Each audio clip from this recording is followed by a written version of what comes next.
Here we are once again, ladies and gentlemen. Another day, another comic strip needs to be drawn. While people are coming in,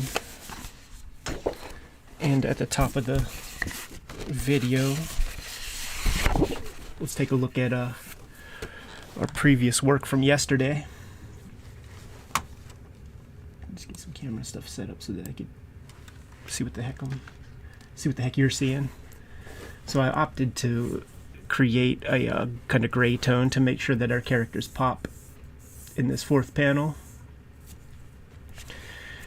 Drawing this panel was a bitch, and it made me feel very insecure because I know that Jeff Darrow would be so tight with each of these characters and give them all their own fashions and stuff like this, man. But I just don't have the patience for that. So it's pretty sketchy, dashed out, soft focus, we could call it.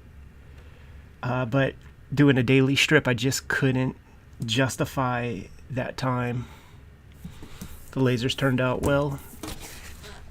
And as you guys are coming in, I wonder if it's cool if I show you some earlier strips that I did. I won't show this one because there's like a cool hook that I'm saving until really the release, which is why I can't do these streams every day, because there's some cool stuff that I'm trying to save. But you're gonna, if you're on my Patreon, you'll see this stuff. I'm putting up new strips every Tuesday. This is an earlier part of this fifth sequence, I think. Yeah, I'm on my fifth episode. It's kind of hard to believe.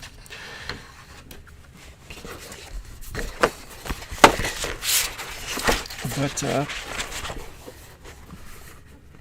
got a little bit of a werewolf story going on, and it's a multi-parter, but I'm trying to make each episode feel substantial and complete, because I'm sort of situating it. I don't know how this will go out into the world, so I'm able to make these episodes that are an issue's length in case if I choose to do comic books. And if not, I'll just have these multi-chapter books. It's very close to my modus operandi with WYSIWYG, where I had no publisher on the hook. I didn't know, the pamphlet comics were going away. There was Or Else by Kevin Huizenga. There's Crickets by Sammy Harcum, and then they quit doing them. Drawn and Quarterly quit publishing them. Fantagraphics quit publishing pamphlets. So the graphic novel was the thing. But now I'm quite sure that I could. I mean, Red Room has proven that I could sell not we're not hand selling shit here these days, man. It's benefiting from the comic book industry thanks to the Kayfabe audience. So this would be part of the fourth issue if it was to come out in comics. This is a better look at that one page with the transformation sequence. And if you watch the Julio's Day episode, we were talking about skies, and my thoughts were on skies when I was putting this stuff together. I never really drew skies with this kind of haziness and things. I suppose I could put some of this in front of that moon, but I like one strong circle, but it's too much. It's too strong a shape to have an unbroken circle a bunch of times on a page like that, like this. It just is too eye-catching, so obscure it a little bit with some cloud cover. That was the thought.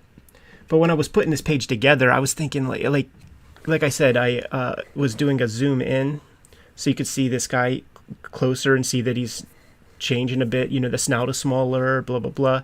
And then cut in even closer when he's a human guy, and I was going to draw, really think out the rib cages that are laying there and all this kind of stuff. But it was unanimous. I sent the image to Jim Mahfood, to Tom, and everybody came back and said fixed camera for that one. And then this is one of my favorite kind of skies. And it goes with the perspective grid that I laid down. That kind of soupy sky. Yeah, the widescreen panels will work fine. Like, you're bound by the first image. So everything has to correspond with the first image, and it'll be seen in full, and the lettering's very big and very clear. I did tests, of course.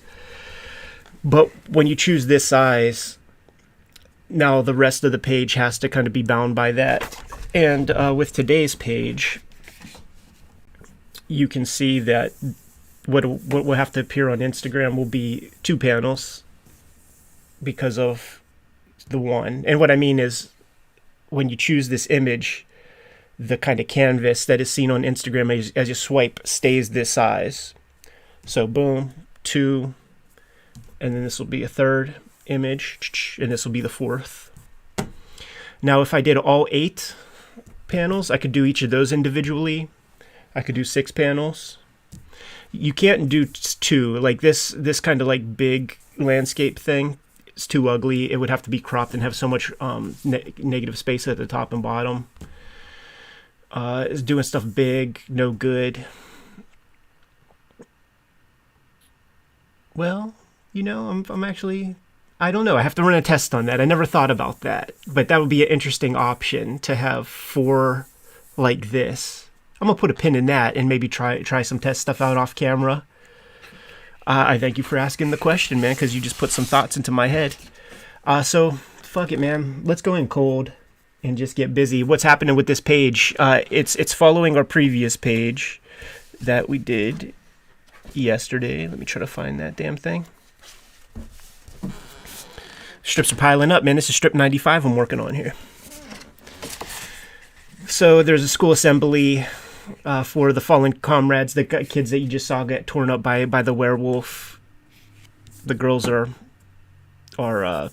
befuddled as to why their buddy didn't get similar treatment, with school assemblies and everybody being sad. So on this strip, it's known. See, when you do these daily strips, you got to try to cut out extraneous fat. The best of daily serialized strips do that. You know, they rely on the reader to just kind of like accept that a lot happens in between each strip sometimes. So this strip is interrogation room. These two are first person point of view. So you got like good cop, bad cop, good cop, bad cop. He's going to be leaning forward, trying to intimidate the shorties. And then right here, you got the answers from each of the various kids.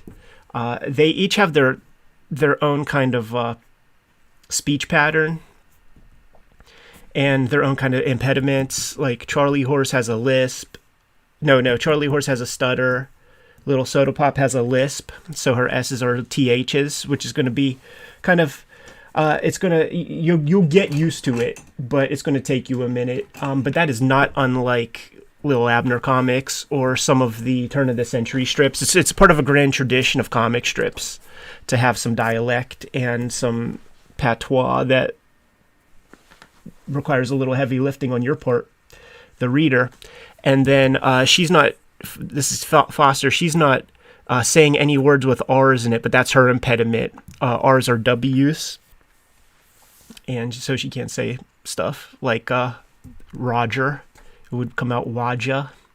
Now, what's going to happen when I start releasing these things, probably every Saturday, I'll put a video out doing a reading of the previous, say, 7 strips. And I feel like I am committed to really trying to do one a day. I'm just rearranging everything. Kayfabe is going to have to be rearranged. I can't accommodate the 9-to-5 lifestyle. I can't stop drawing my comics at 6 p.m. It's like a page has to get done in a day, no matter what. So Kayfabe's going to have to work around it, since I have a real comic career going on and stuff. So what's going to happen is I'm going to do a reading and read off the previous week's worth of strips, and then put out a kind of a video, but that's going to use the Ken Burns filter or whatever, slideshow the shit. But I'm not going to be speaking with the lisps and all that stuff. That would just be so fucking grating to you. You would turn it off immediately and it'll be foolish. But when you read the strip, you'll figure it out.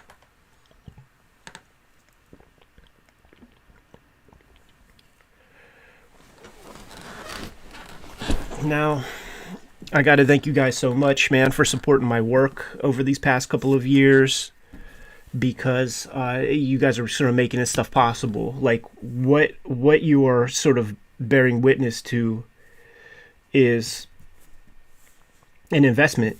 It's a personal investment of mine to have a little faith in myself and assume that I can make this work. There's a little white out on the pen there. You know, I'm very willing to spend a big chunk of my time not getting paid, not doing stuff that can make me money. I turned down a lot of work recently. Some of that will probably come to the light. You know, hooked up some homies with some cool gigs and said no to other things.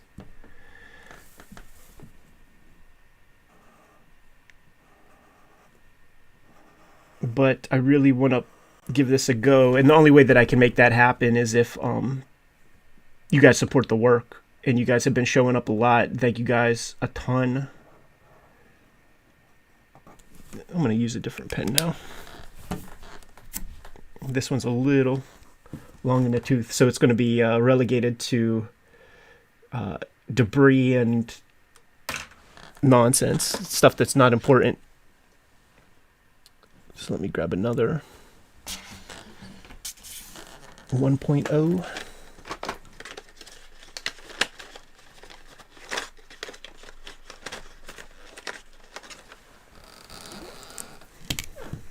All right.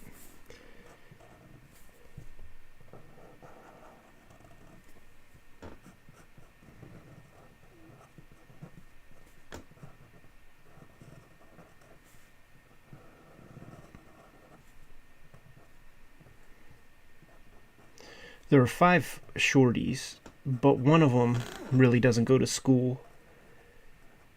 She takes care of her younger siblings, and she's kind of a surrogate mother, but she's still their same age. Like, I knew these kinds of people growing up. I knew kids that were better parents to their parents than vice versa. And you have to understand, man, growing up in the 80s, that's crack cocaine, man. That is crack cocaine in a nutshell. Parents did not give a fuck. And I knew a lot of people who literally did not go to school.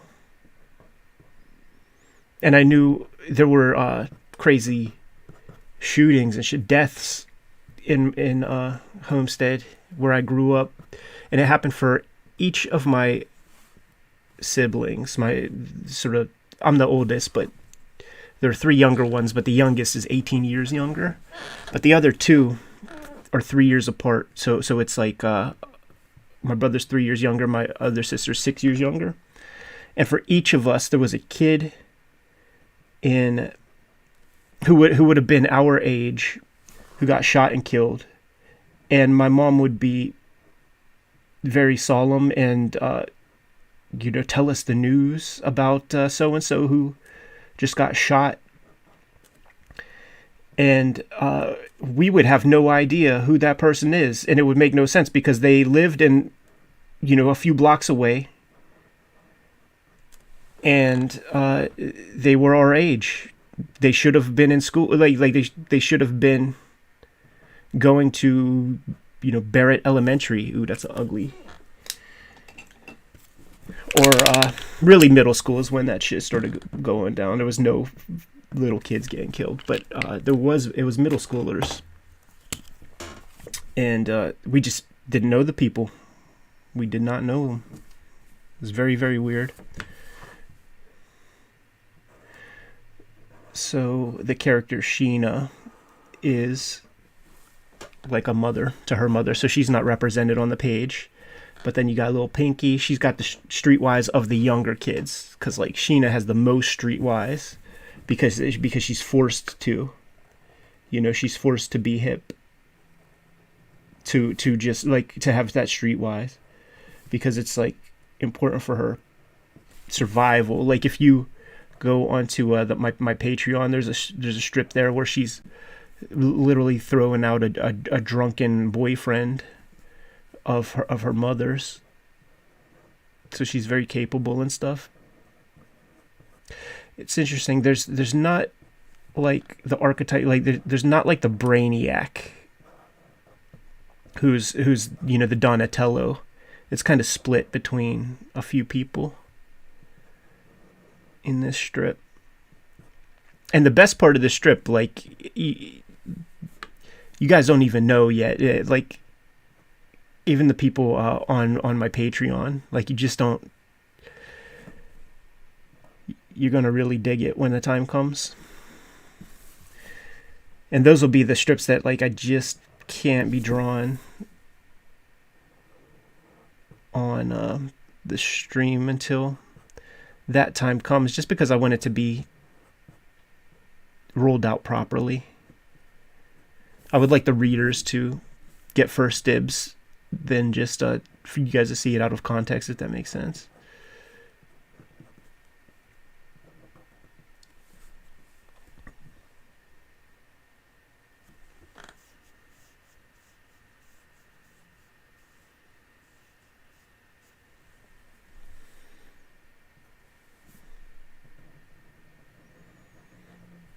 So what I'm doing here is just the big outer shapes, and I'm trying to be conscious of the time of year. It's November in this comic, because it's a werewolf comic. This particular story, like these kids are gonna have. There's gonna be a million kinds of episodes. Like if I can make this go and make this work, this could be my life's work. So there could be a million kinds of stories and stuff. But this particular episode is a werewolf story, and I'm a cartoonist, man. I don't know fucking almost anything outside of comics. So I'm figuring shit out, and I'm like, okay, man, like how often do full moons occur? So it's every 29 and a half days.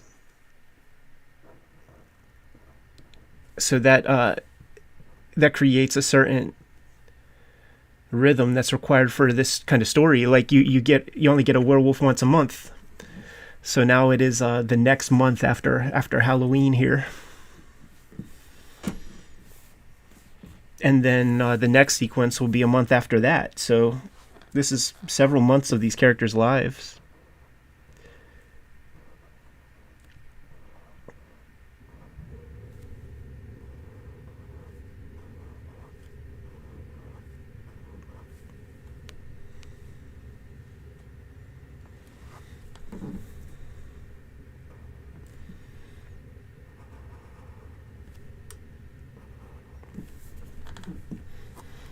I think if you had the tabletop, like this line for the tabletop, go across all of the panels,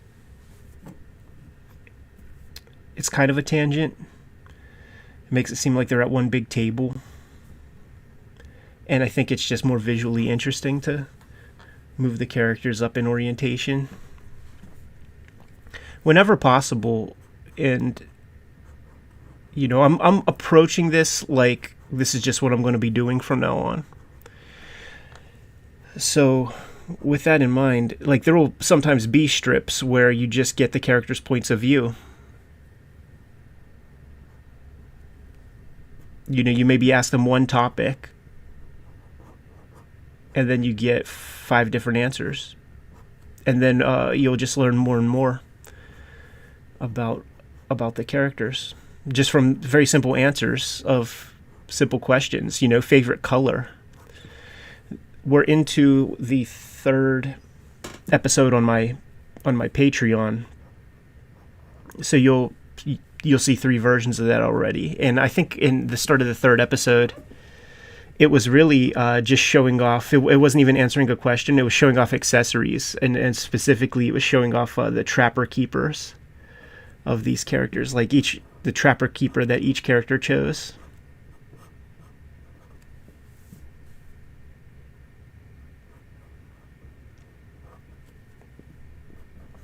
When I did the story that's in Red Room, when I was thinking of calling these kids latchkey kids, I had a very specific favorite, which would probably be Soda Pop and probably Pinky. But since I've been doing the strip and fleshing the characters out and kind of changing them up a little bit, I love them all. I love them all, and all I need to do is create a situation and put them in it, and just like let them do their thing. It's like all those cliches you've heard from, your favorite authors and stuff. Like I feel it. It's a little Charlie horse. She's a little scary cat. And the trick is like to give them their like running gimmicks, but then you got to continue to flesh the characters out. Like that's what I have to make sure to do. But through repetition, it's like it's not a bad thing to have like running jokes. Like that's built into strips. So I'll put a little bit of that stuff in there. Now, I mean, this is strip 95. So what's cool is there's enough established stuff in the past 95 strips that I can take what was pretty much tangential in the moment and build it into, this future part of the narrative. And it's possible that it could kind of come off kind of cool, potentially. But was previously sort of unplanned.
This girl's dad is the mayor of the town, so that imbues her with certain privileges.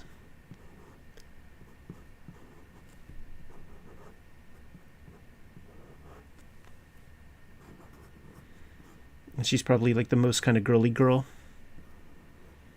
of all of them.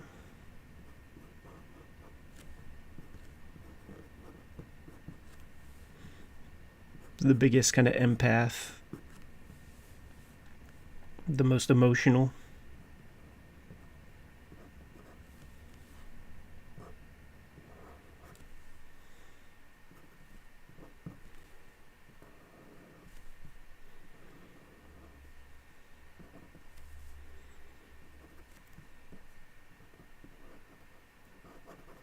I was talking with Jeff Darrow earlier, and he popped into the stream yesterday and identified there were tangents in the drawing, in the pencils that he noticed, and he said that I fixed them in the inks, and then I started getting real nervous because like I can't even recall what that would have been.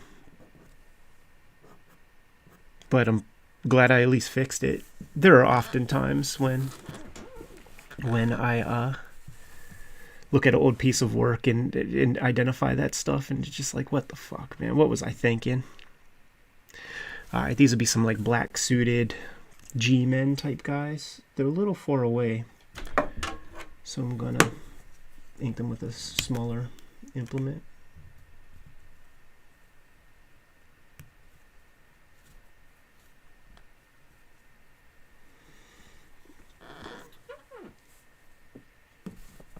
what's one reason why you wanted to provide us with such a dark subject matter with the Red Room comics?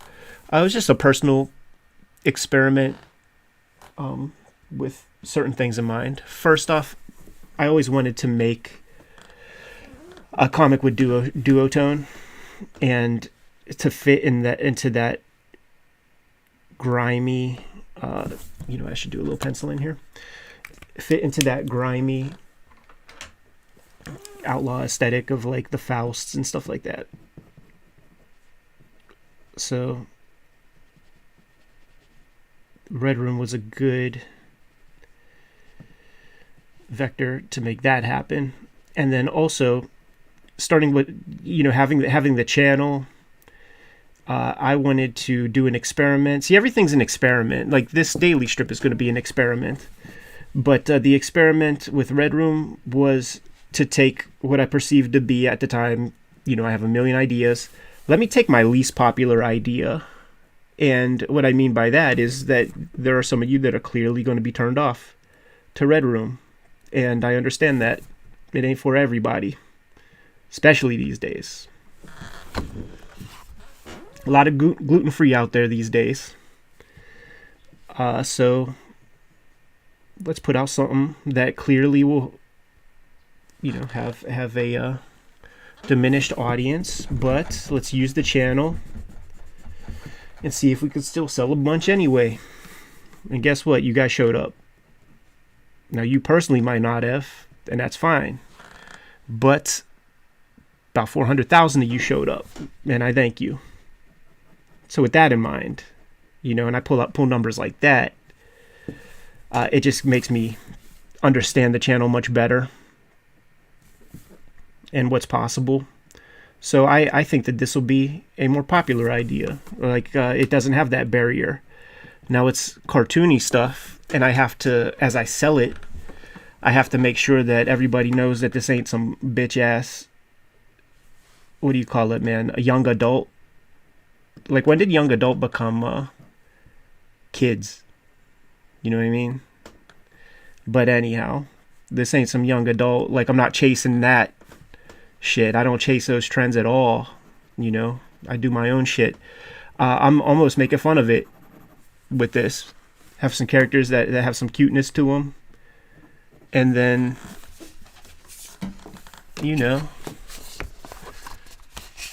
do some shit with like these little fuckers getting ripped apart with guts from the trunk to the pelvis, getting ate up and turned to bones. Come on, man. Getting torn apart. That shit is funny. So, when you see stuff like that, you can't mistake Eddie P's shit for that bitch made kind of comic that is very popular right now.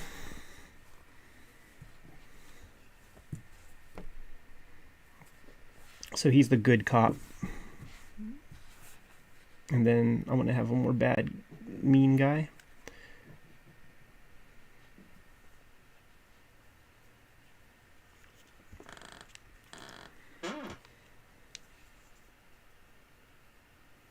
To me, Faust was a young adult comic. I mean, first off, like, isn't adult in the fucking genre? And young adults got some angst to them.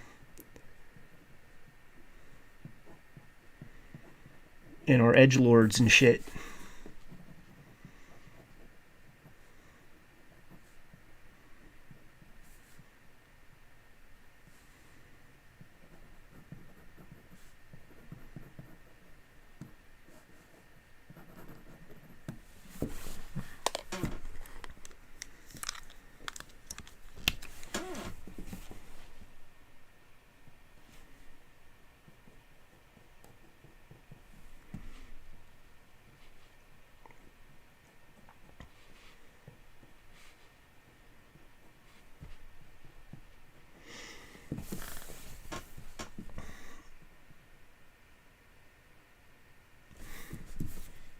I rent the top of the studio out to tenants, and the top couple floors, like just this bottom floor is the studio.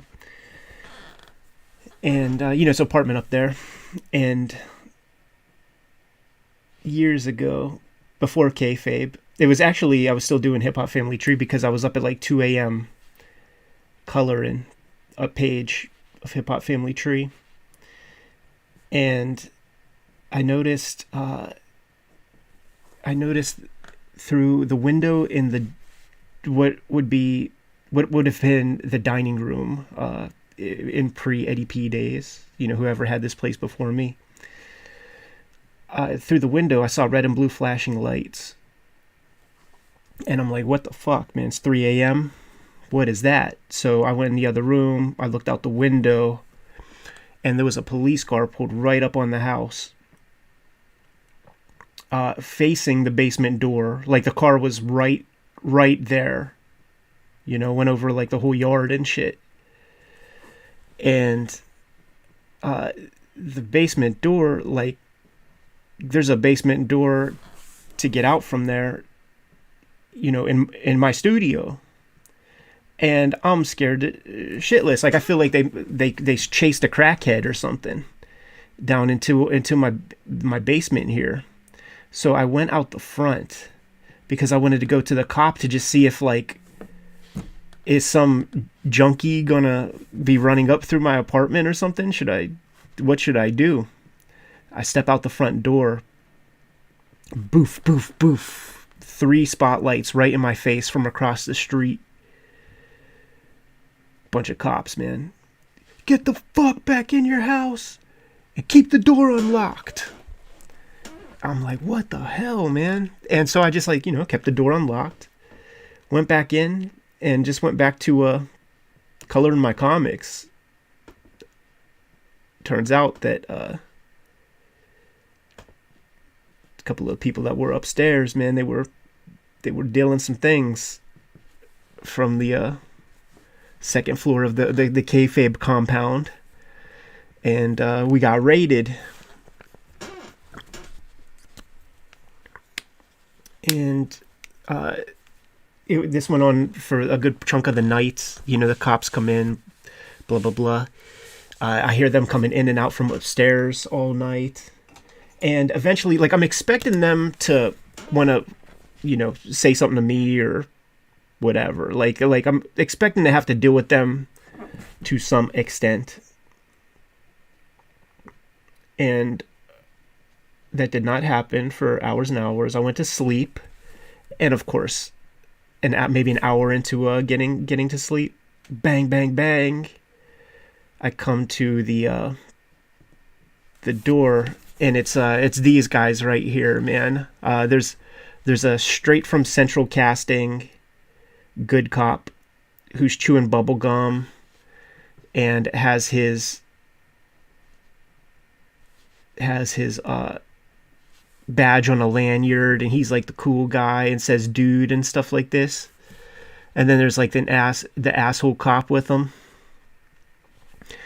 and they're like, hey, we need to get access to the basement, blah blah blah. And I'm like, man, I don't know anything. What happened was, then these guys raided the upstairs, and the people they were doing shit for real up there. I'd hear people come and go all the time, but I didn't know shit. The people of the neighborhood were just kind of like watching them like a hawk. But what ultimately happened was, after the cops raided these people and, took out whatever they took out, one of these fucking goofball cops left a gun up there, or a taser gun or something, and locked the doors and stuff. So I had to let them go retrieve their taser gun, and I heard out the window, like, oh, we could climb up here, blah blah blah, I think the window's open, like all this kind of shit. I'm just like, god damn, just sitting here trying to color my Hip Hop Family Tree strips, motherfuckers.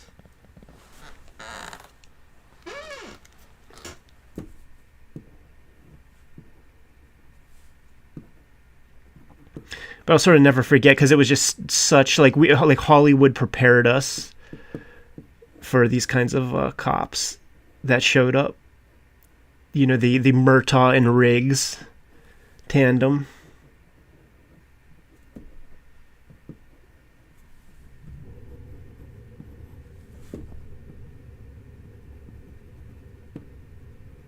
And then sort of what I'm trying to accomplish with this particular strip, you have the two first person views right here. And then you have like the responses. So the thought, and it's a skinny table. So like the thought is that they do this routine with each of them singularly. Like that's what I'm trying to communicate. They're not there at the same time, these girls. But these guys have a kind of a routine that they do to try to get answers out of people.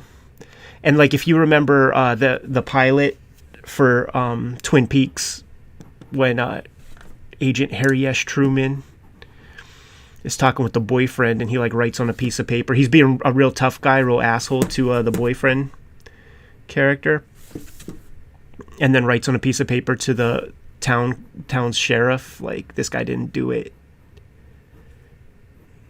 That's what I'm trying to do here. Like convey the bluster. Even though, these are little girls, man. They didn't do anything to those boys.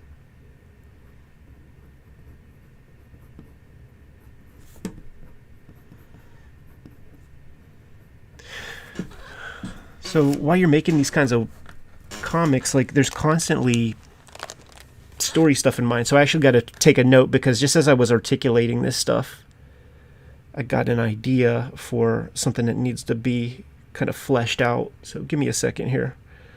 Let me just write my little note in my Google Doc. You're spinning many plates.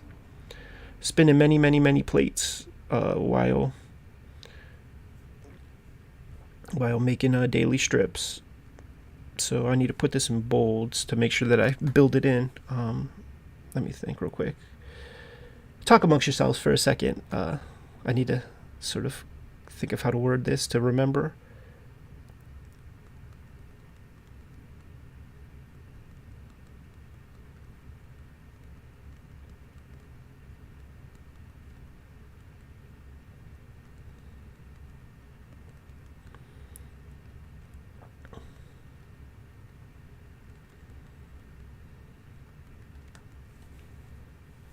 Cool. Yeah. So I was just kind of asking myself, when you're doing this kind of thing, you're constantly asking yourself questions, trying to anticipate what you guys might think as the reader. So I just had some stuff come to mind that might be a logic problem that I'm going to address. It's really no problem at all, but it's worth addressing and having the characters talk about it. There's a tangent right there that I'm going to have to not ink. I do clearly see that one.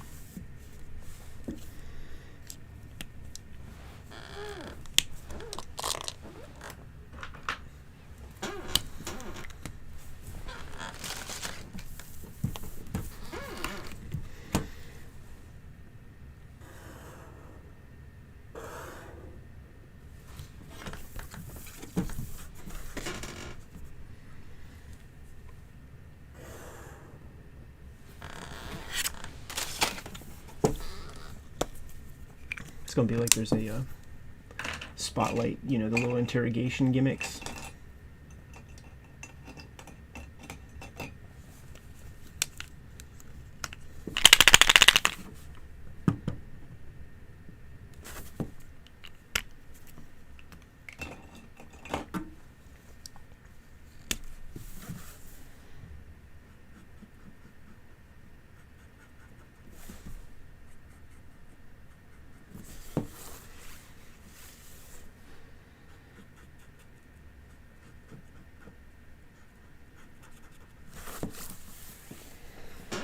Today I'm using our typical Yeti microphone, not the lapel joints.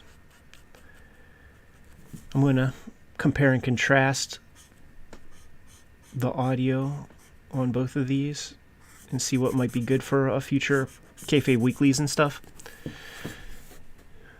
There was some thought about the audio being turned up, and it just can't be turned up anymore on those lapels unless I put the mic right under our face, I guess. So that might be a strike for stuff like weeklies, but I do know that whenever I edit the proper episodes, I can pot up the audio extra. It's just like whatever mechanisms I have with OBS, like that was the audio. That was all I got. That was maximum juice.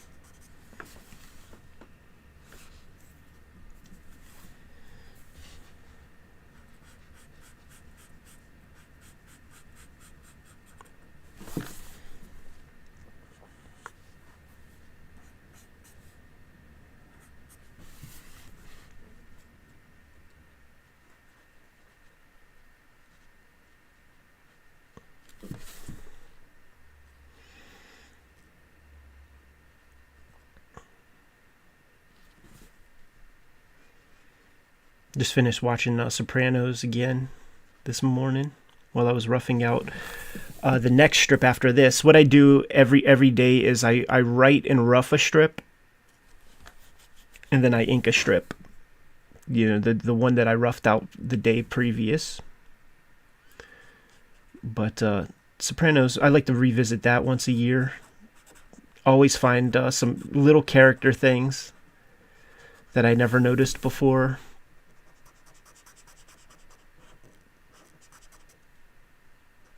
There are a couple shows I'll just watch over and over, and what I like, one of the reasons for that is because doing things like roughing out a strip, it takes so much, like you really have to concentrate a lot, so you can't really get invested with like a audiobook or something you never really messed with before, you know, an interview or any of that. Anything that you really want to pay attention to is not good for the roughing stage.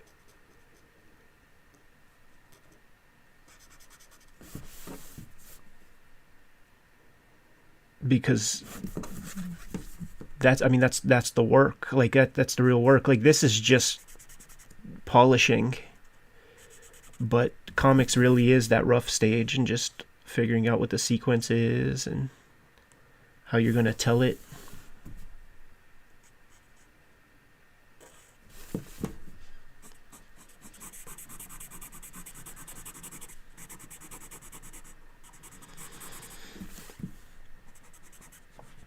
I've been enjoying the markers since Red Room, and just I save time not dipping. I save time not cleaning up.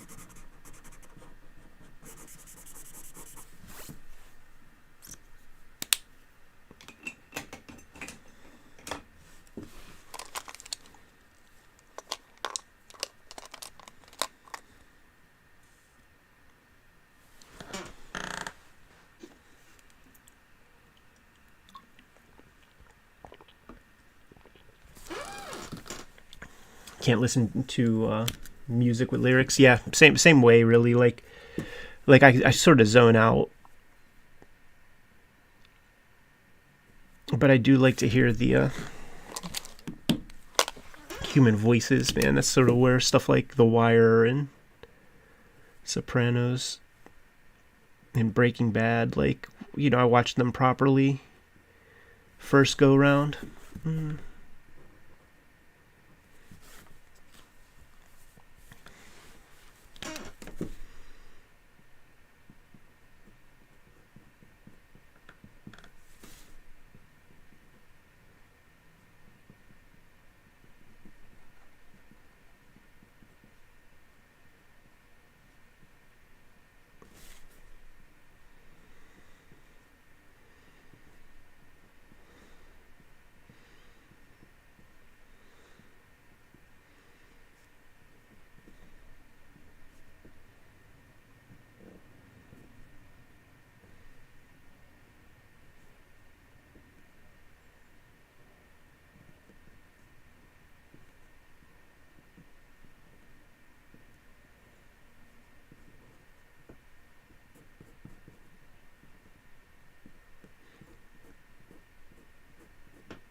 Favorite Sopranos scene? Man, that's a good question. There's a lot. The college episode is good, where he takes Meadow to scout colleges. The Pine Barrens.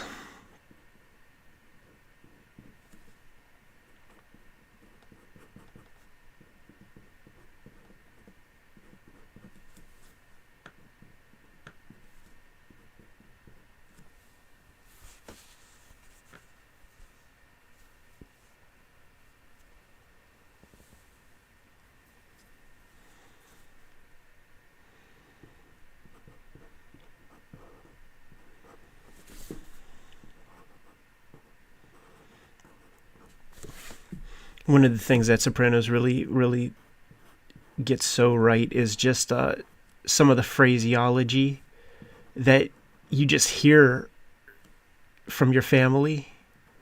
You know, your extended family, like the old kind of out of touch uncles and stuff like that. Like, I mean, they really capture that stuff.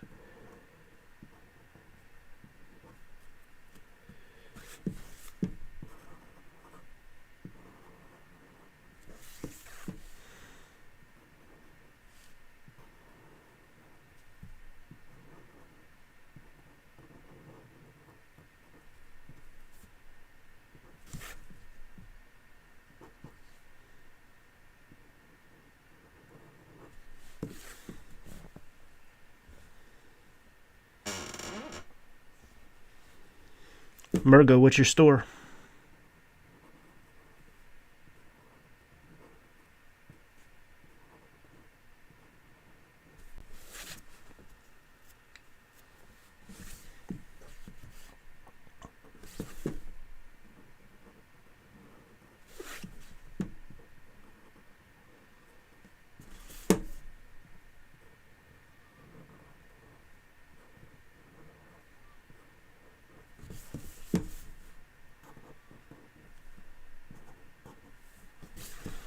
There should probably be some shadow there. I'm gonna think that part out a little bit.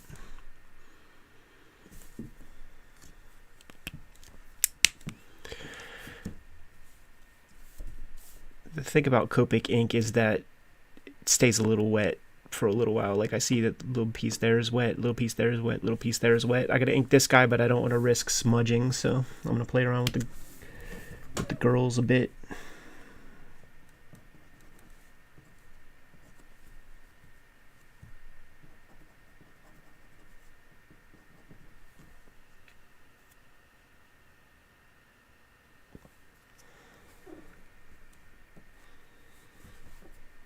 I'm gonna get some good facial expressions in there, so.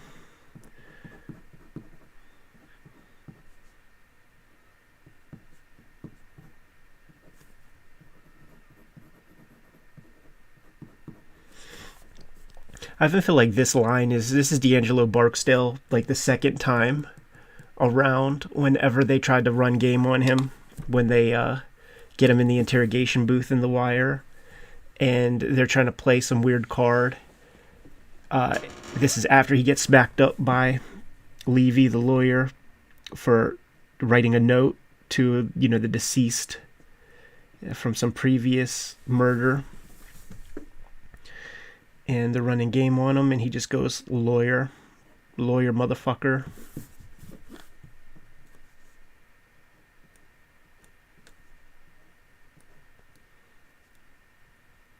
Pulling that defiant little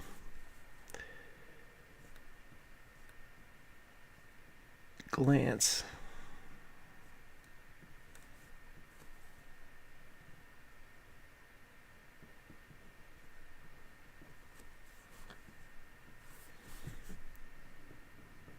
Little Pinky, man, she ain't falling for no dumb tricks. Plus, her pops is a FBI agent.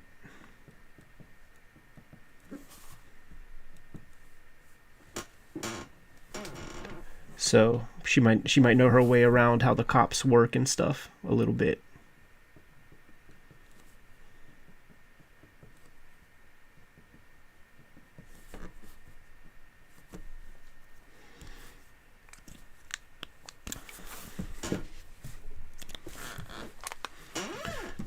pencil in here.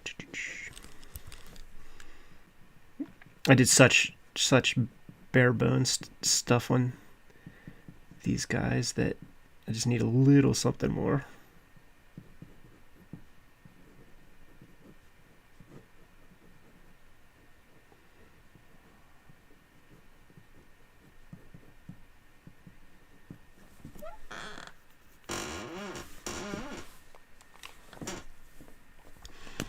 Yeah, man, you know, Gummo is never far from my thoughts, and just Harmony Korine, Larry Clark in general, really. I have a particular playlist of stuff to keep me inspired and to keep my head into a place where this comic is concerned, and all the Larry Clark and Harmony Korine stuff is in there. Ken Park, Bully,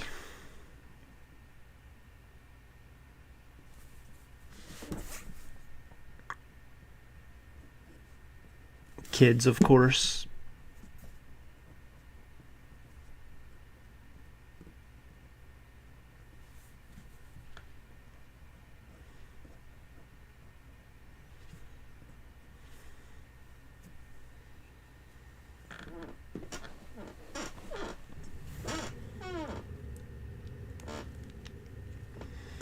I do plan on doing some more robust stuff in Japan, where Kayfabe episodes are concerned. I have a lot of stuff in mind.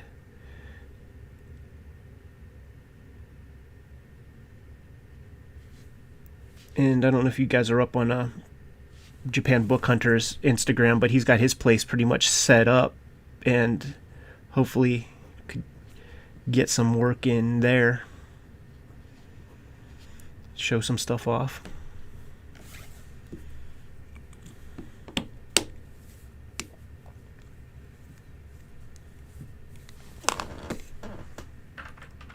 But Koenji Sean, we did a couple videos. We did a shoot interview with Koenji Sean, the Japan Book Hunter. We looked through his original warehouse, but he's now got a storefront, I guess. I guess it's what it is. Maybe it's a bigger office. I have to ask him. I'm a little unclear if people can just come in there.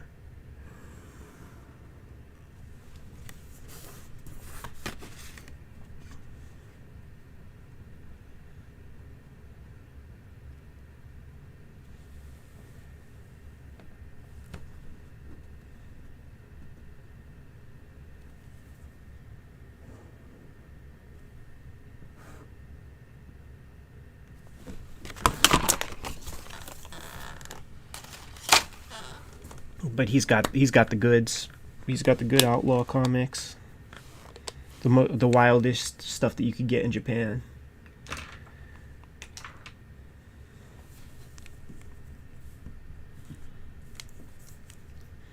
Plus the homies will be out there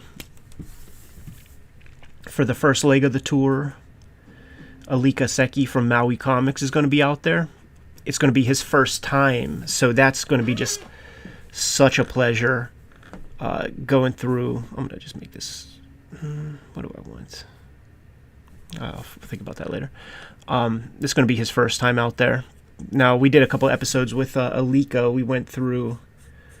If you type in Hawaii in the front of the page, you'll see a bunch of this stuff that we did with Alika. We went through his collection. He's got a good run of Teenage Mutant Ninja Turtles, and we looked through that.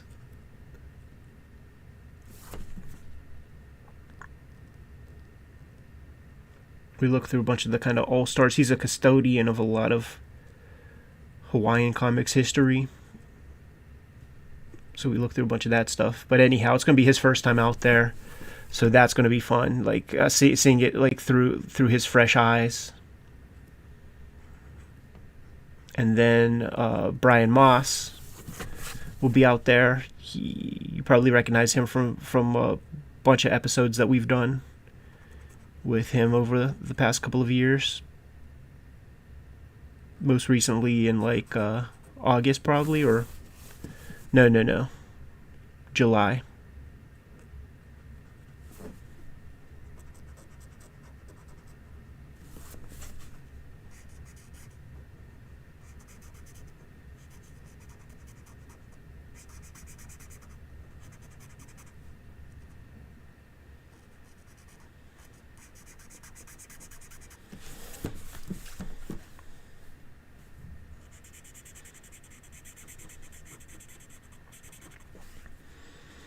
And then try to convince Uncle Jeff Darrow to come out again.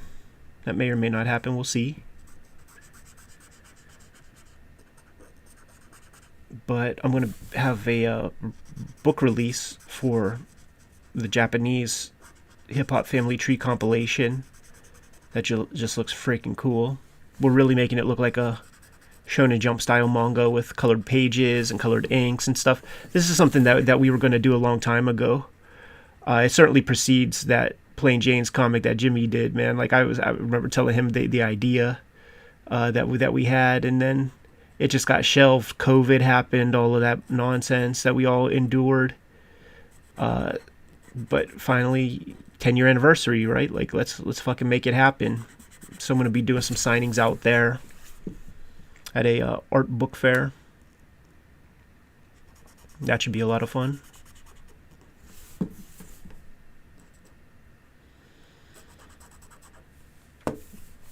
Want to eat all the foods.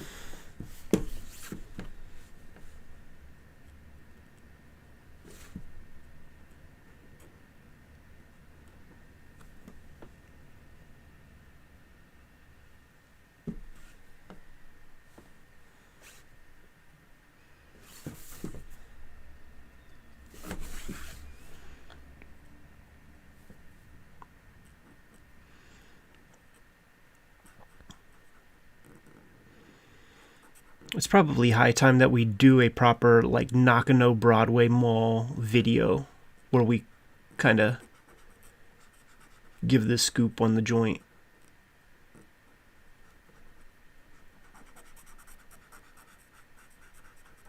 These new lapel mics are going to be a big help for that.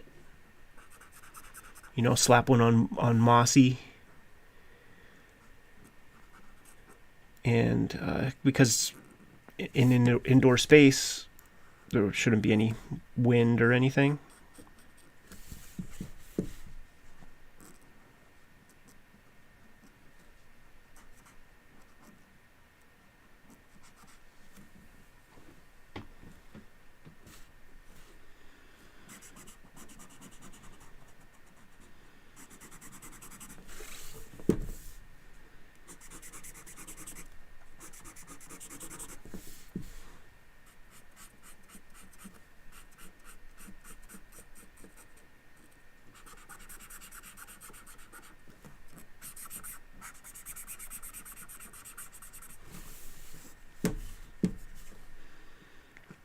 I'm just gonna say fuck it and make this black.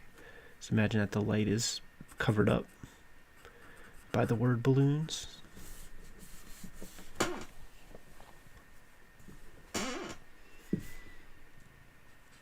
By the time I get out there, Moss will have been out there for 2 weeks by then.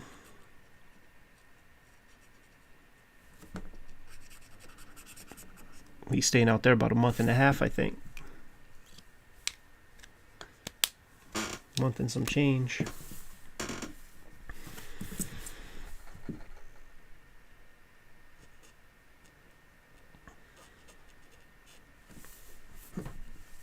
And I certainly am jealous about that.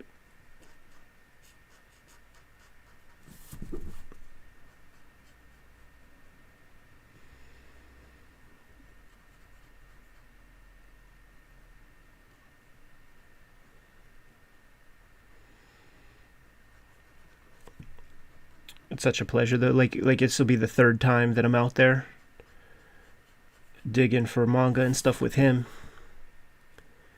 And he's got the eyes. Like that's what I've always said about the dude. Like when we throughout the years, man, like he just finds the stuff. It's a sixth sense that he has. That's just second to none.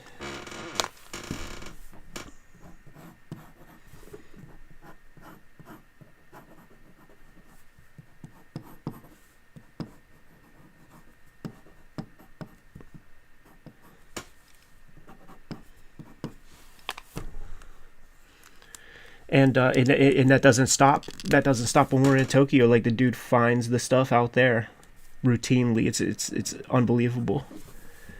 And basically, like, anything he puts in my hands comes home with me.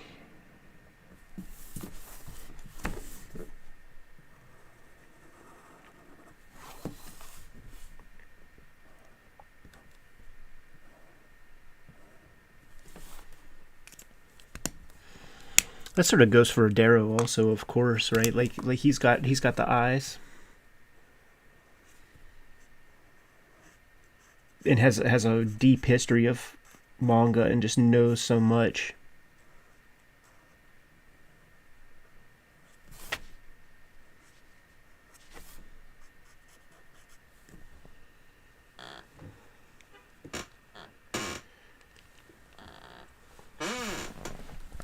Yeah, I do lots of practice drawings and stuff, like not as much as I should, but let's see.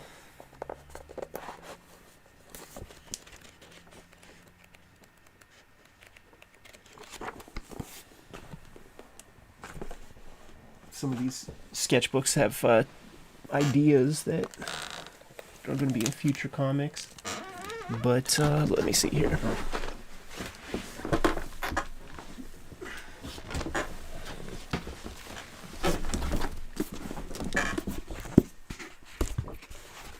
Here's some stuff.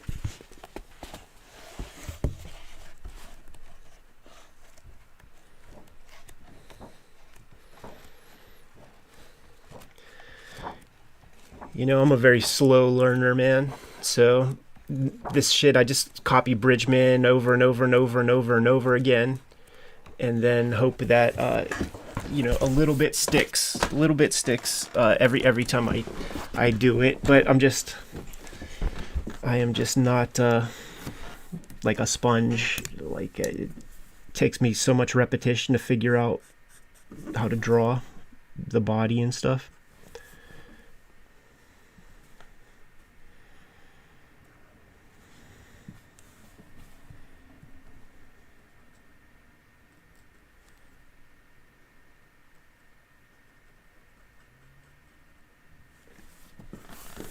But what I will often do is just Constructive Anatomy is the book, and I've drawn and redrawn every illustration in there 5 times at least.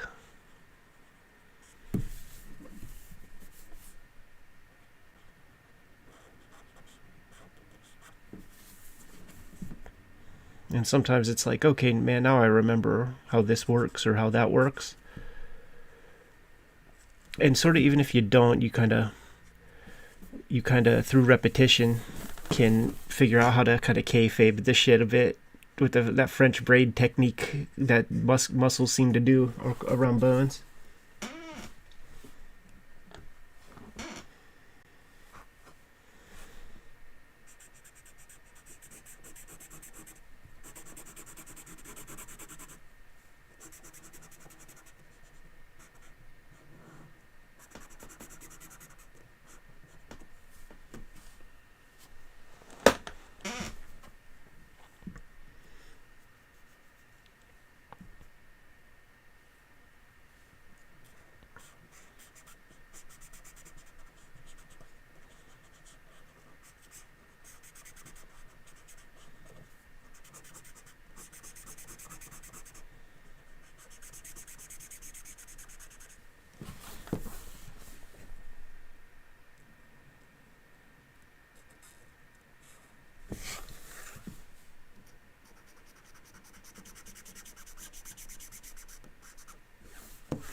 Yeah, drawing animals is real tough. It's a question that popped up in the chat. What do I like drawing the least? And I don't exactly try to avoid it. Like even this werewolf stuff, like I don't know how to draw werewolves, but trial by fire, man, fuck it. And that the result of that is going to be some wonky looking cats are getting drawn and stuff like that. So I better figure it out, I better figure it out.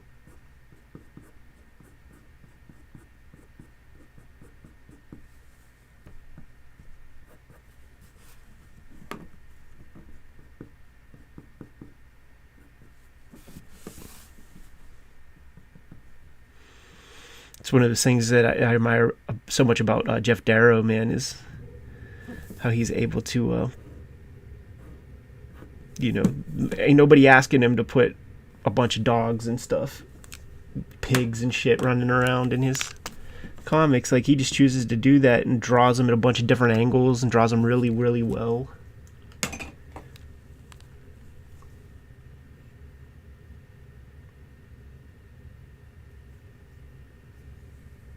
Yeah, Shintaro Kago's awesome. I'm probably going to pick up some more of his works when I'm out there. I have some ideas on I already know kind of what I'm grabbing. I like to get a new series every time I'm out there. I have some ideas on which series I want to pick up.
Maybe you don't draw all the same chair.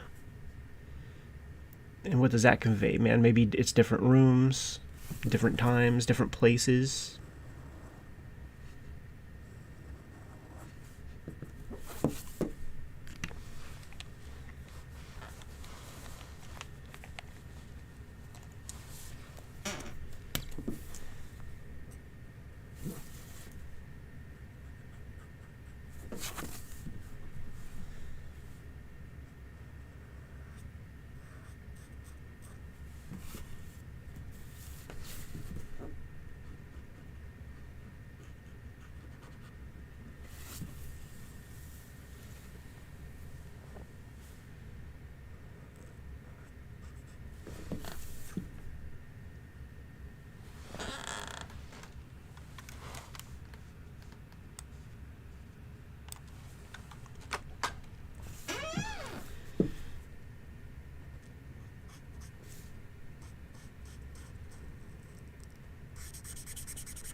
Another thing we have planned for the Japan trip is the Komitia Festival is going down again December 3rd. It'll be my third time going. And that's that festival that just has, like 100,000 people show up to this thing.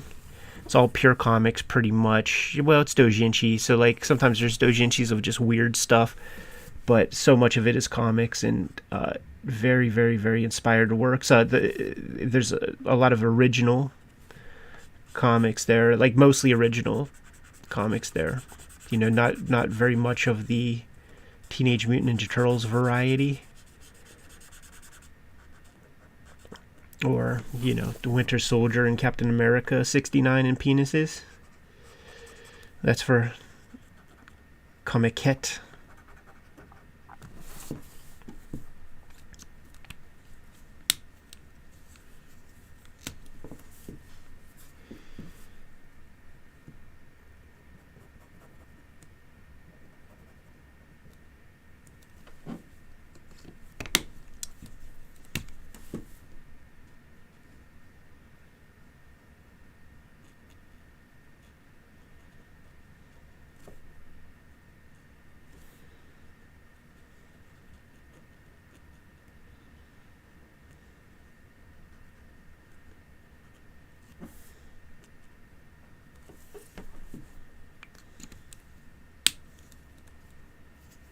The dick part too. That's so funny, man.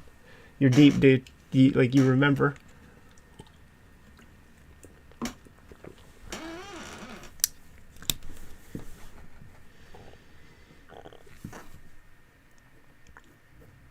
Alika's a big Teenage Mutant Ninja Turtle head, and I asked him, I'm like, dude, are you gonna be grabbing some of that TMNT Dojinshi, man? He's like, dude, I'm buying every single one that you have and more.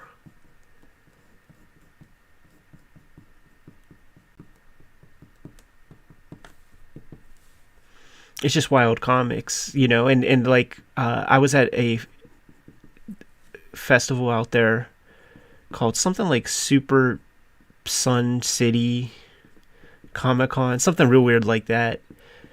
It was almost all ladies, which I wasn't expecting. And there was that kind of doujinshi where it's the existing properties kind of doujinshis.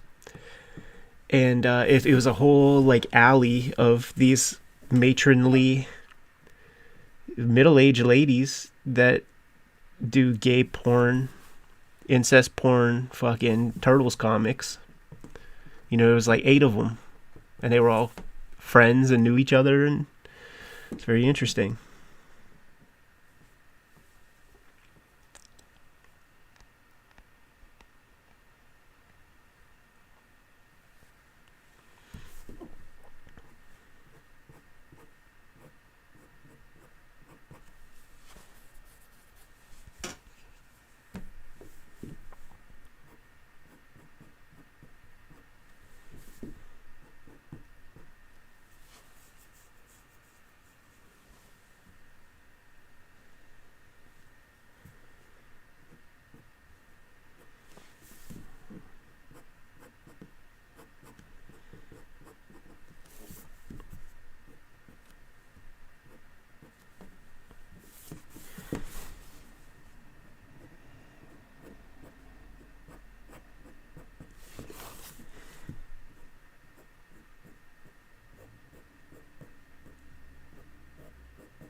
Sort of want to follow some of those old school Spumco rules, man.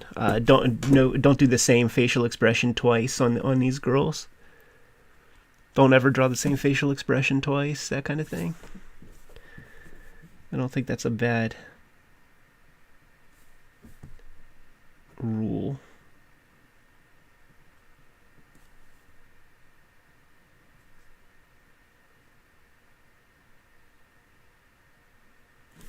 Part of doing so much of the drawing just at the pen stage and not really penciling is to try to capture and keep some of that energy that you often find in your roughs and your thumbnails, but it seems to get lost on the final page. And I think with this project,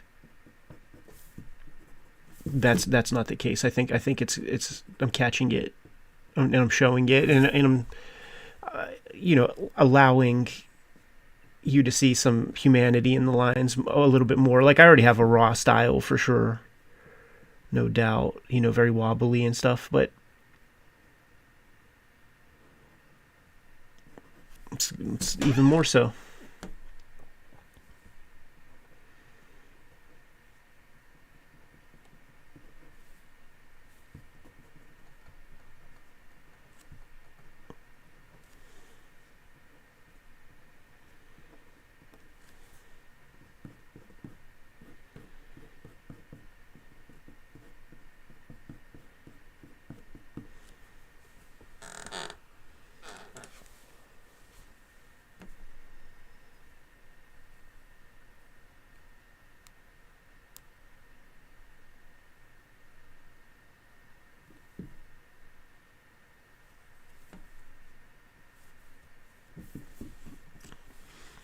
gonna have no chair behind her.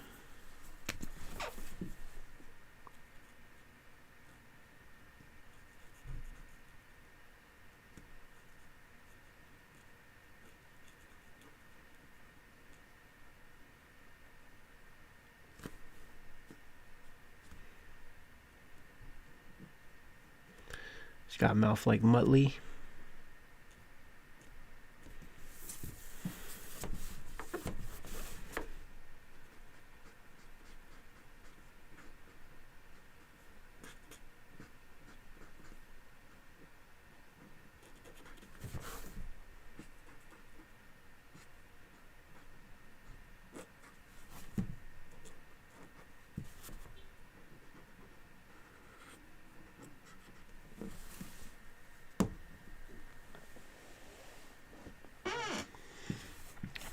Must-watch Halloween type movies. Hellraiser, Candyman are at the top of my list in my mind right now. I like the Dead trilogy, not only because I'm a Pittsburgher, but that's just on rotation. The way it works for people from Pittsburgh when it comes to the George Romero movies, like if you're a lifelong Pittsburgher, you spot people. You could recognize some of the zombies, and we're all related to various zombies from one of the 3 movies.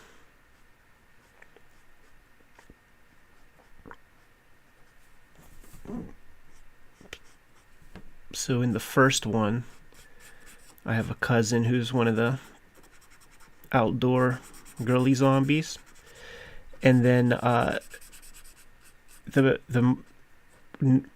one that you will remember if you're into the Dead flicks is a like third cousin on my dad's side who we would see down in Homestead like every day. The dude is just kind of like loafed out on the street and shit. You know, he's a hustler.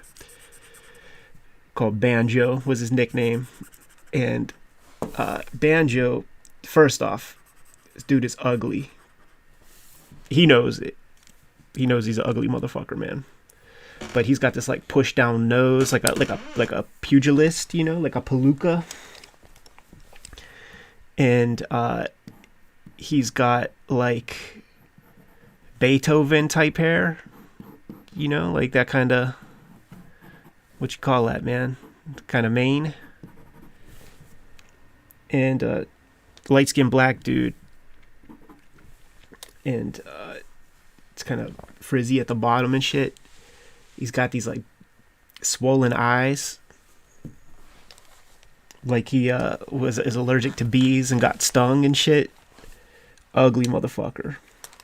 He is the zombie in Dawn of the Dead that whenever, I guess it's maybe, no, not Flyboy, the blonde dude that fucks with that's like the sharpshooter is running from like truck to truck, and he gets bit on the ankle. He gets bit on the ankle by our cousin Banjo. And the funny thing is, man, Banjo was such an ugly motherfucker that they ain't even really put makeup on the dude. I don't even think they put a little bit of blue on his face. Like, you know how there were some of the zombies they would put like a little green or something? I don't think he had any makeup. They just let him be himself. Put some blood on his lips.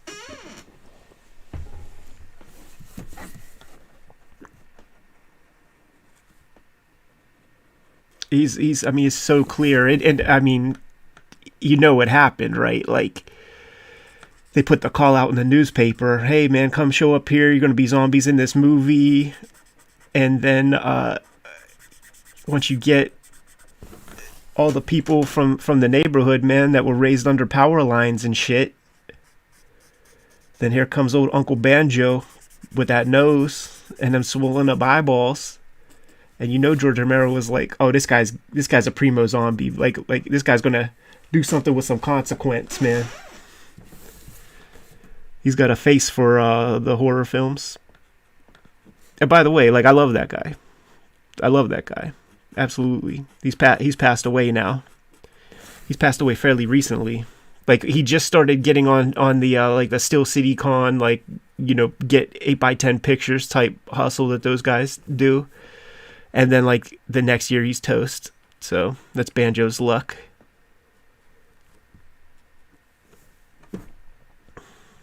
It's so funny too, cause like I'm related to this cat, but I don't even know his real name.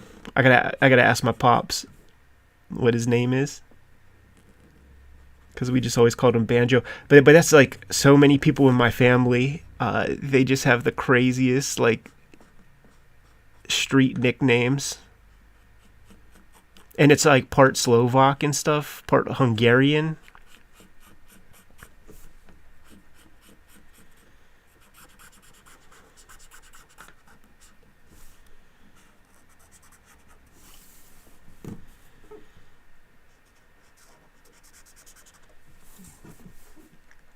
And some of them, man, I mean, they're just like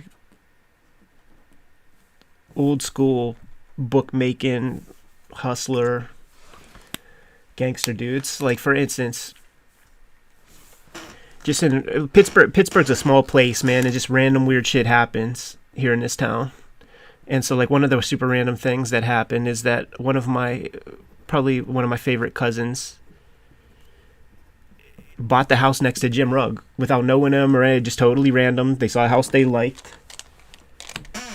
They bought a house and they were super stoked on it. We were at a birthday party or something. I'm like, oh yeah, man, show me your house, you know, on the phone or whatever. Pulls it up and I'm like, that address sounds very, very familiar. And then I pull up an old email from Jimmy and I'm like, dude, you are living right next door to Jim Rugg. Anyhow, that cousin, she's one of my favorites, super cool. But she, like, her grandpap in the 70s, man, she never knew him because he got capped in the head by the cops, got his brain shot out. Hustler dude, you know, into all kinds of rackets and nonsense.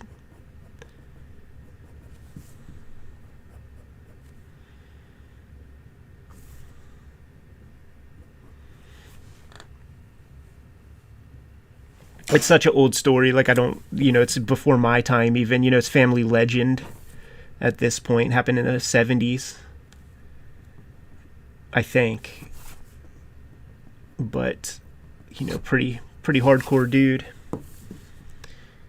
And got shot in the head by the cops while on the run.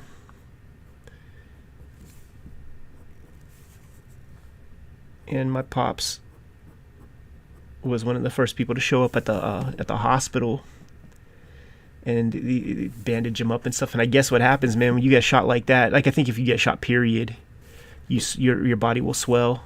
But like his head, my pop said he looked like the Elephant Man, and then like lifted up the bandages, and then went to my grandpap and was like, "This dude, start making plans, man.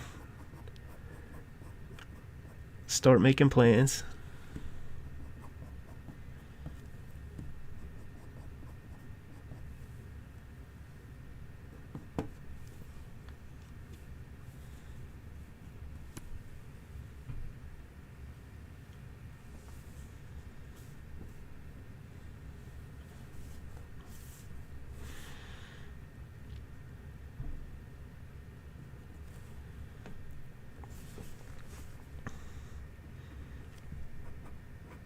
See this little girl. She's the nepo baby. Her pops is the mayor, so she's none too happy that she's being interrogated at the moment.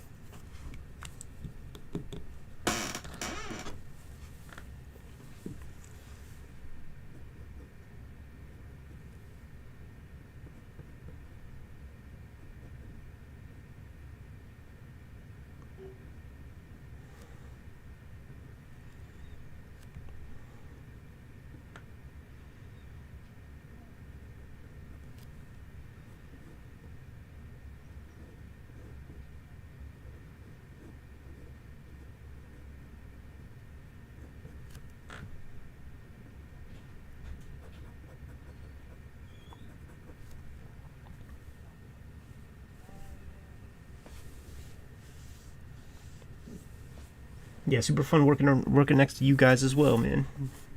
I said it before, man, but it's the accountability thing. You know, keeps me at the table, keeps me from playing around on the phone, keeps me engaged, keeps me making deliberate marks.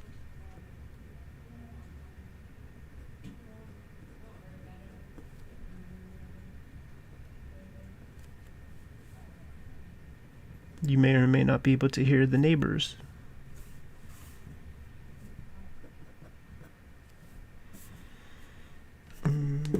Scow. Let me test some mouths on this one.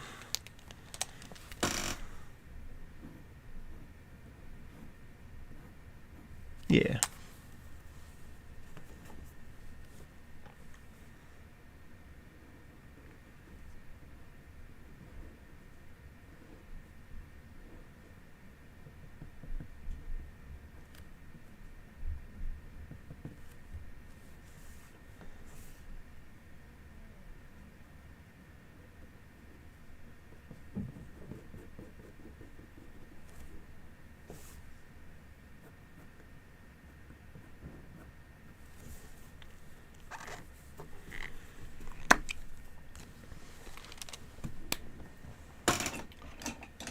Here's my 8. Use the 8 for bolder lines. Shadows under the hair.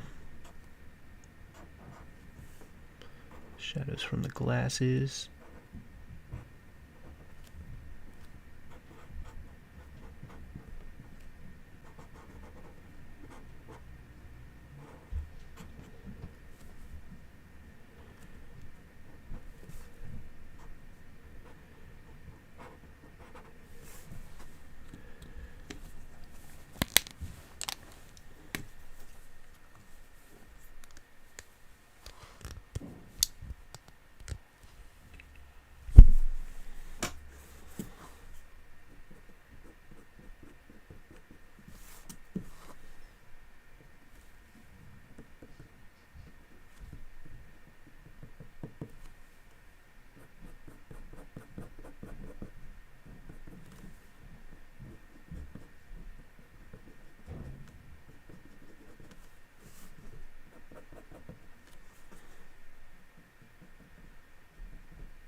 Alright, man. I'm gonna have to do some background works there. What day is it?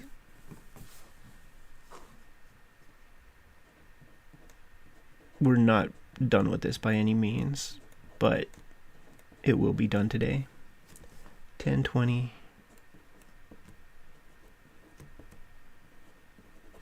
And let me just double check, but I'm quite sure that we are on strip 95 here.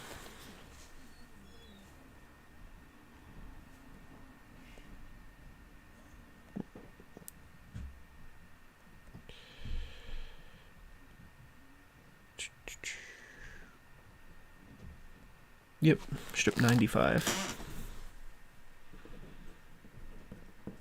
Excellent.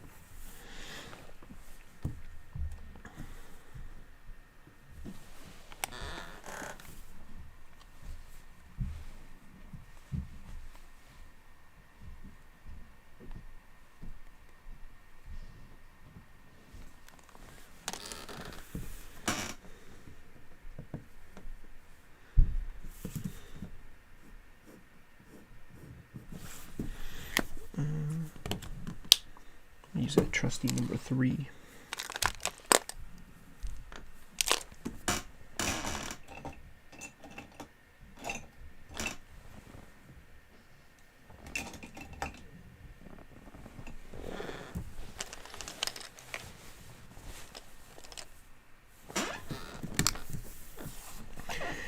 on that last strip, I kind of liked, pull it, I did it off camera as I was continuing to play around. Let me pull it, show you guys again.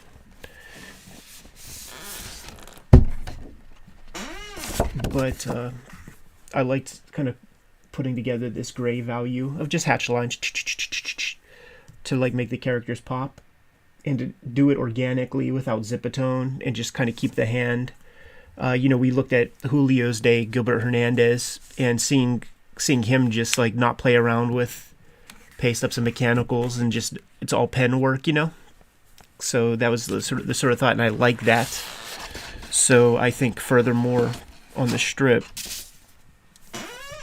I'm gonna incorporate that kind of thing. So like right here, I feel like is a good place to have some of that gray.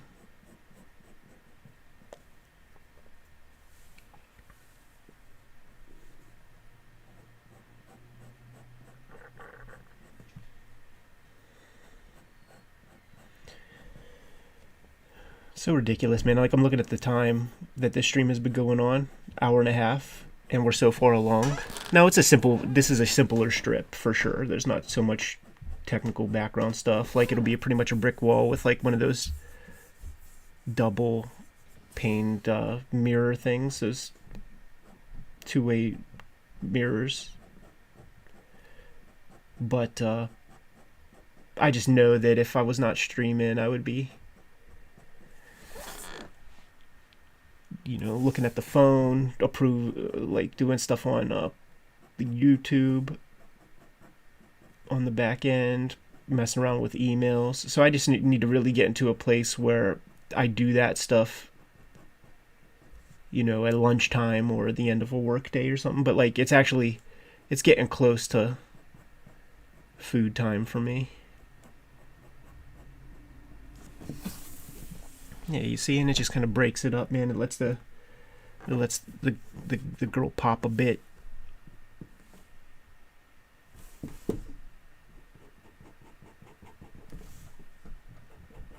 Maybe just make that. Yeah.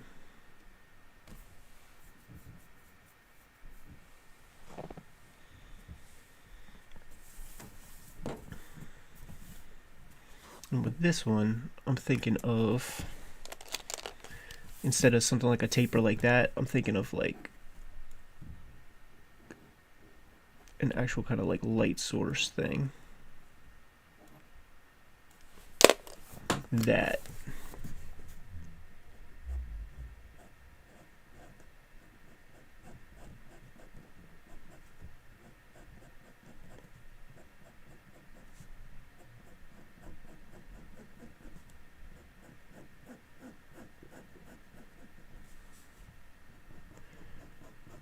When you have something harsh like this, you feel the light more.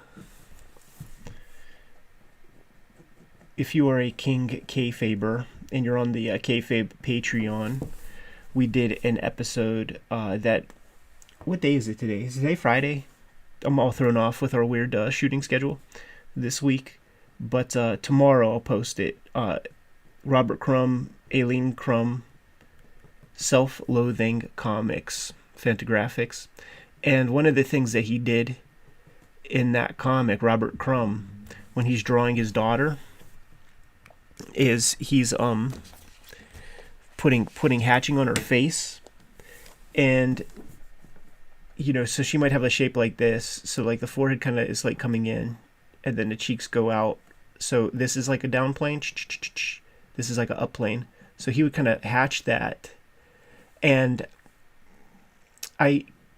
while I draw it, I conceptualize the shapes, like these are the shapes, and I could see basically how to do that, but I don't have the balls to do it in ink and keep her looking like a kid, because that's like what he did that was so remarkable, was he kept the youth to her face by putting more lines, which is antithetical to a lot of drawing. A lot of people, when they put lines on the face, it adds age.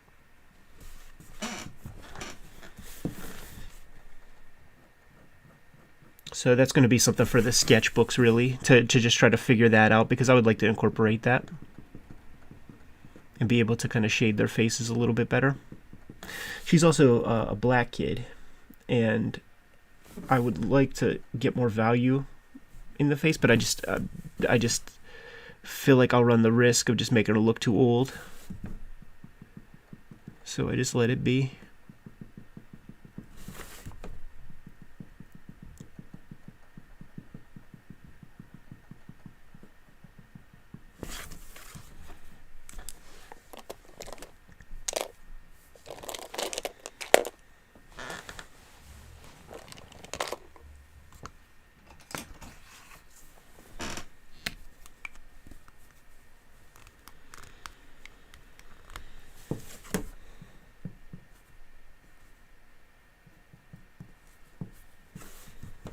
Now, once again, he's leaning over, so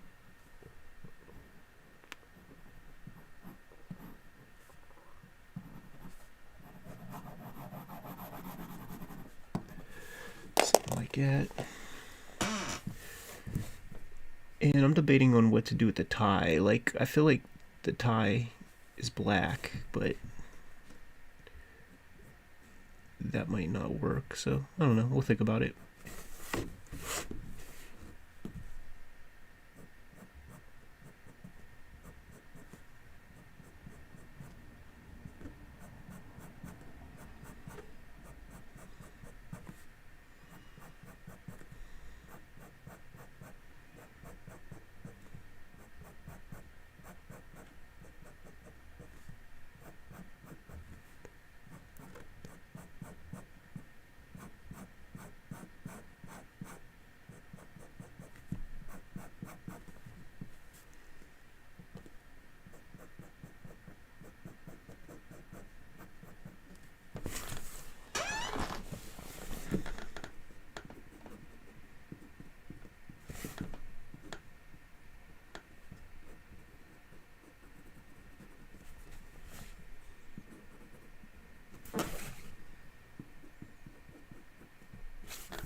Alright, getting a little hungry, so I think I'm going to powder from the stream for the day. I'll finish up the backgrounds. I'll finish up this dude's face. Other little bullshits with the strip, but not the most complicated strip of the comic. But you got to have the calms before the storms. This particular strip, this set of episodes, it was going to be a 3-parter, and this is part 2. But it turns out, in order to make the climactic part happen, I needed to use all of part 2 to get us there. So the 3rd episode after this 2nd episode is going to be pretty much a fight scene.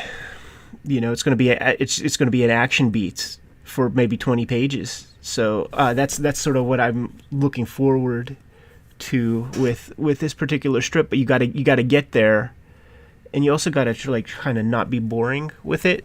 So what we had before is school assembly, establish the dead kids, getting questioned. The page before this is a page with a suspect. No, it's a I think I do have this. Yeah, it doesn't have spoilers on it. It's the kids at school eating lunch, and they're surrounded by bodyguards because the young girl's dad's the mayor, so he's hyper vigilant about her safety and stuff. And then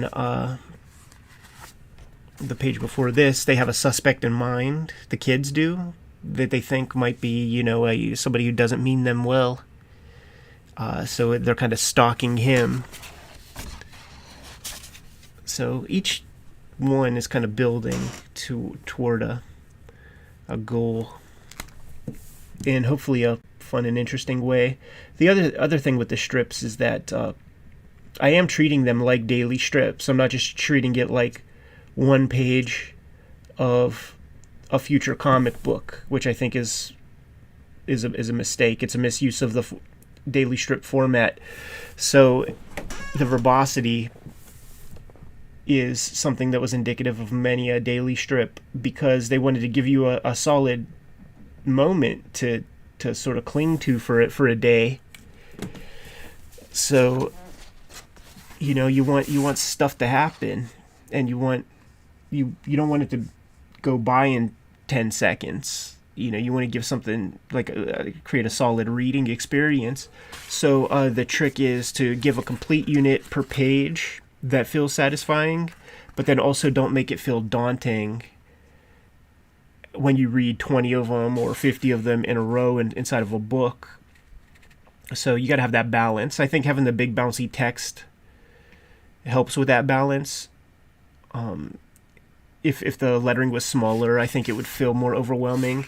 There was a point in time where I was thinking about going magazine size format, like square, where I would have 2 strips per page, but that's just too overwhelming an amount of dialogue. It's too much per page. That'll make people not want to read it, I think. But if this is a page, I think that's manageable. I would read that. I would read that amount with no problem. But if I saw this, I would read it, but I would maybe be like, fuck, I can only read 5 tonight or something. 5 pages worth. Anyhow, gonna take a little food break. Gonna get a little sustenance, and then gonna finish this page off, and then probably just continue. This happened pretty quickly, and unless I veer off far on my lunch break, I should be able to get plenty more work done today. Oops. Sorry for hitting the microphone. Thank you guys so much for hanging out today. Oh, I just realized I didn't plug in the internet to the computer. Hopefully the stream stayed well. It's really close to the Wi-Fi. Anyhow, thank you guys so much. Once again, in order to keep this stuff happening, I need you guys to invest in the comics, to just help keep that buffer going, so that I can put these strips together and then give that a go. Try to make that a viable option for comics distribution. So grab that Hip Hop Family Tree Omnibus if you didn't already. Thank you guys for supporting it at this stage in the game right now. Let me put another link real fast. There it is. Grab the Hip Hop Family Tree Omnibus. Best book I made to date. But that is because, you know, this book isn't drawn yet. All the new books are the best books. That's sort of what you want in a career.